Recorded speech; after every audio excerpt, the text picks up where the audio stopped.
Ons menslike natuur laat ons sommer van self dinge wil besit, en dit lyk of hoe langer ons leef, hoe meer goed ons wil hê. Maar God kyk anders na dinge. In Psalm 50 vers 10 tot 12 sê God, al die diere van die bos is myne, en die vee op duisende heuwels. Ek ken al die voëls van die berge, en die wilde diere van die veld is myne. As ek honger was, sou ek dit nie vir jou sê nie, want die wêreld is myne, en alles daarin.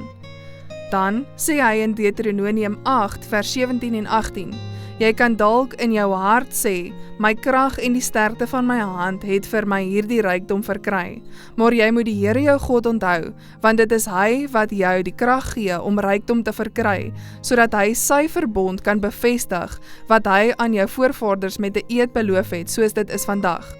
God besit alles, en hy nooi ons om getroue rentmeesters te wees van alles wat hy aan ons toevertrou.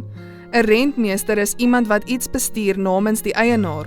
God besit hierdie wêreld en alles daarin, en hy vra ons om dit sorgvuldig vir hom te bestuur. Wanneer ons verstaan dat God alles besit, eindig ons eienaarskap en begin ons rentmeesterskap. Wanneer jy vandag God se tiendes en beloftes terugbring, onthou om hom te dank vir die baie seëninge wat hy vir jou gegee het. Vra hom om vir jou te wys hoe om sy seëninge te versprei, sodat dit baie goed kan doen vir jou gesin, vir ander en vir sy werk. Mag ons onsself laaste stel en God eerste.